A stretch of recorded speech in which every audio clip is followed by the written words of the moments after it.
और इस बीच बड़ी खबर यह कि भारत और चीन के बीच तनाव को कम करने के लिए पूर्वी लद्दाख के चुशुल में सैन्य कमांडरों की बैठक जारी है।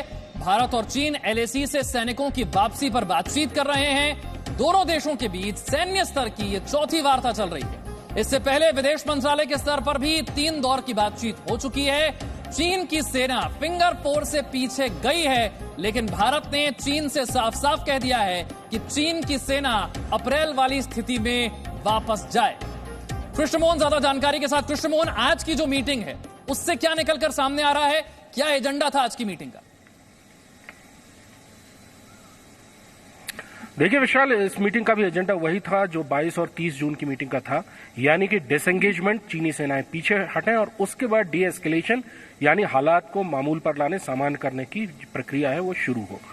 चीनी सैनिक जो 4 पॉइंट थे टकराव के, उनमें से जो 3 पॉइंट हैं यानी गलवान घाटी में पेट्रोलिंग पॉइंट 14, हॉट स्प्रिंग में पेट्रोलिंग पॉइंट 15 और गोगरा में पेट्रोलिंग पॉइंट 17A, इन तीनों से पीछे हटे हैं। हालांकि भारतीय सेना अभी इनकी समीक्षा कर रही है और आज पूरे दिन उन्हीं बातों पर चर्चा हुई होगी। लेकिन जो सबसे उलझा हुआ मुद्दा है वो है पेंगोंग का, और पेंगोंग पर ही सबसे ज्यादा बातचीत चल रही है।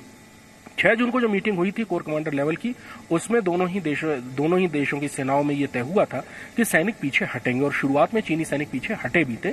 लेकिन 15 जून को वो फिर से आगे आए और गलवान घाटी में एक ऐसी दुखद घटना हुई जिसमें 20 भारतीय सैनिकों की हत्या कर दी गई। उसके बाद 22 जून को भी जो मीटिंग हुई थी वो 11-12 घंटे चली थी। 30 जून को जो मीटिंग हुई थी वो भी 12 घंटे से ज्यादा चली थी।